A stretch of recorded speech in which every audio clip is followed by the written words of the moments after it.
I'm here with Derrick Chavarria. Morning, Derrick. Good morning, guys.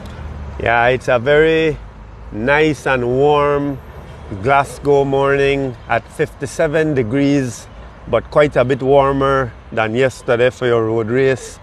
It's a bit of a drizzle, but again, quite a bit drier than yesterday when it was pouring rain almost all day. And today is travel day for you, no, Derrick? Yeah, today I head back to return to North Carolina for school. Yeah, so, wish you the best of luck at school. But of course, what we really want to talk about is about your experience here at the World Championships. How was it for you? Tell us a little bit about your race. Yeah, well, the race definitely an eye-opener. Even the start of the race, positioning was very hard in my case because it goes based on the nation ranking, and Belize, along with a bunch of other countries, were all the way to the back. So we couldn't really get positions we wanted. So that's the start of it. When the race started, trying to move up was one of my main plans, and even that was difficult because of the size of the field. Everyone has the same idea in mind to move up. So it made... And just to pause you a bit, but the size of the field yesterday, the start field, was 177. So pretty much double what our cross-country field was. We probably lined up for cross-country, for example, 90 riders, more or less. I think 89 this year. Yeah. The start field yesterday was 177, maybe the largest peloton size that you've been a part of. Yeah. And the roads, I should mention, are a lot narrower.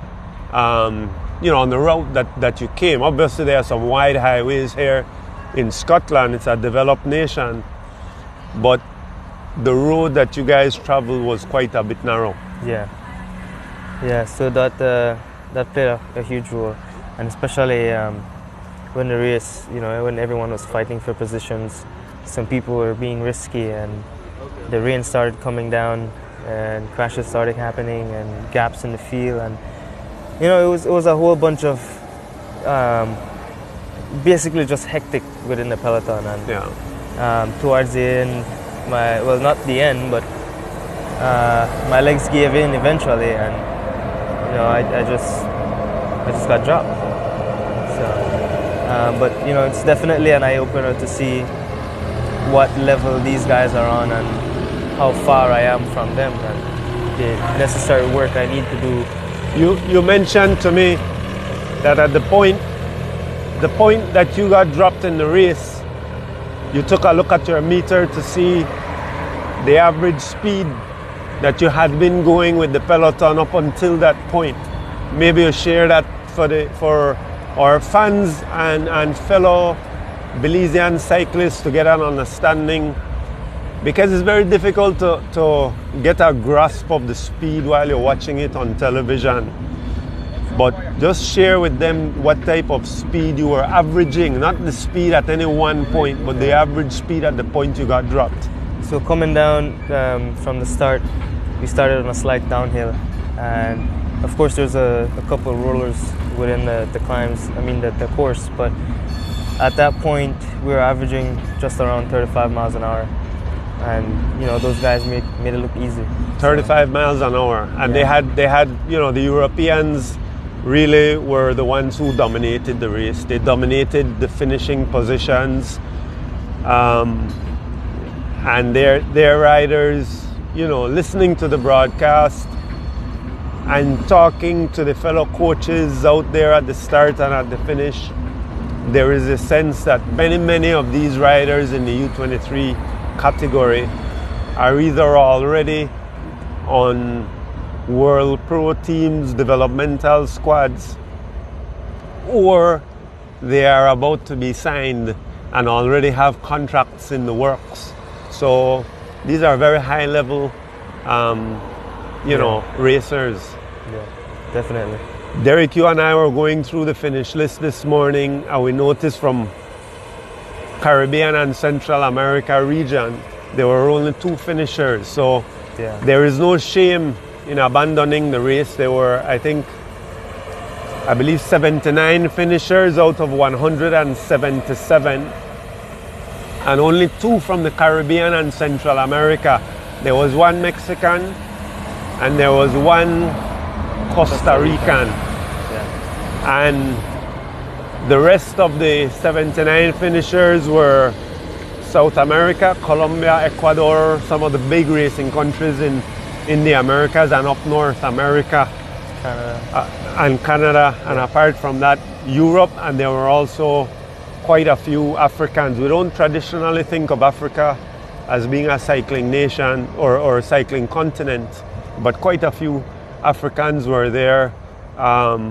Particularly, you see Rwanda performing well on the road. But I want to talk to you about the gap between not Belize racing, because you've been to the Caribbean Championships, you've been to Pan Am Championships, you've been around Central America and the Caribbean. But can you speak a bit about the gap between the European racing, the highest level of racing, which is what we witnessed here over the past 2 weeks, the very highest level of racing, the gap between them and the Pan American region, or even just the Central America and Caribbean region? What's your impression of the gap between those levels?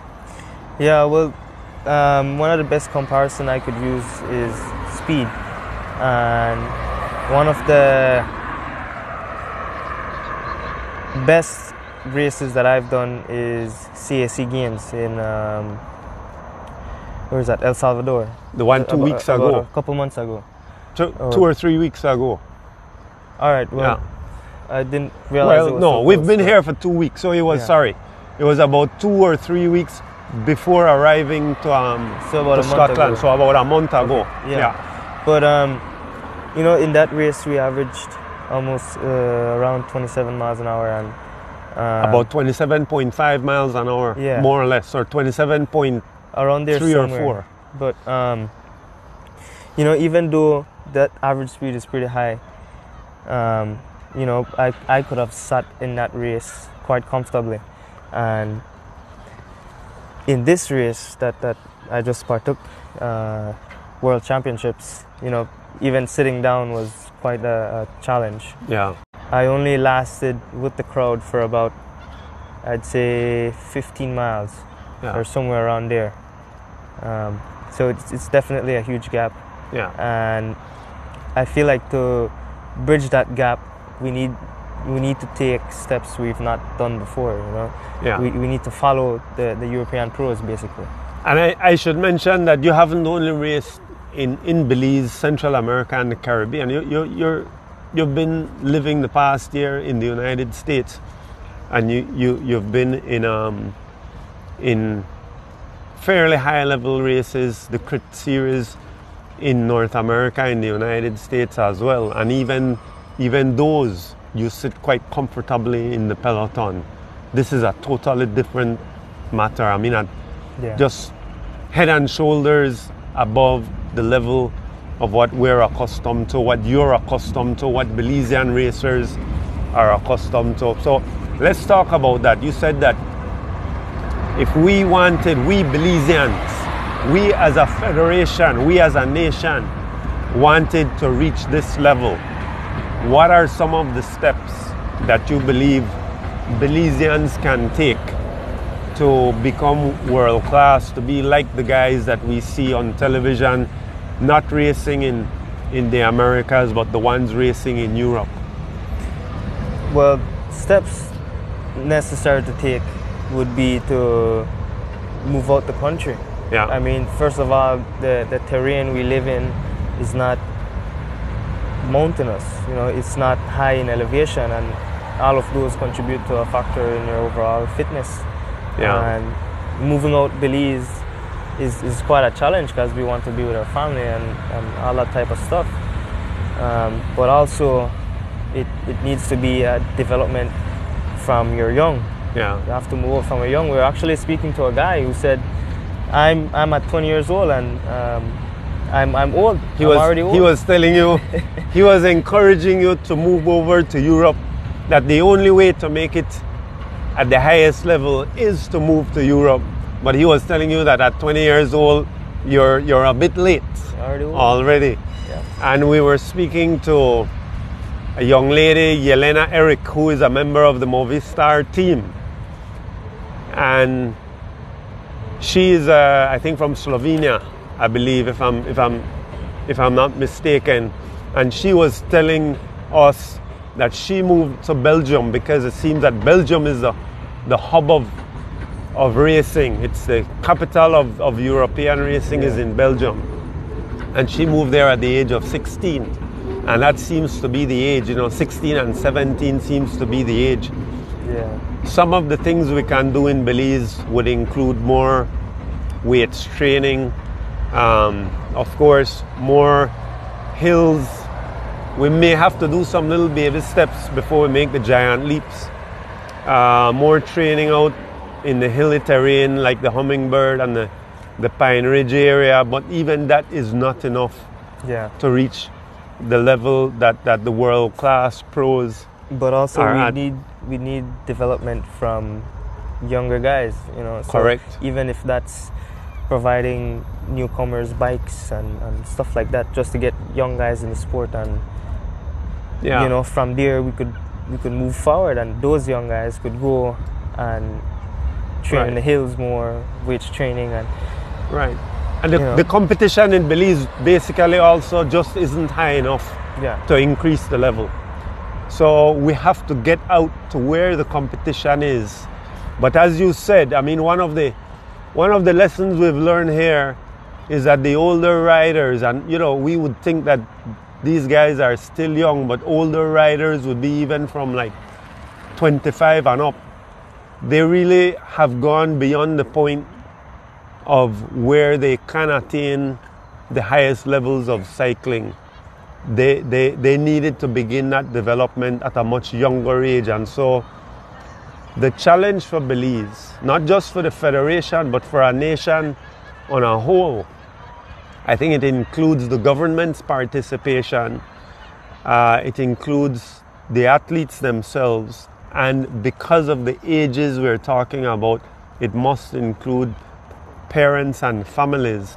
But the development has to start from the very young if we're to get 1 or 2 or 3 or more athletes at the level where they can compete on this type of stage. Yeah. You agree with me? 100%.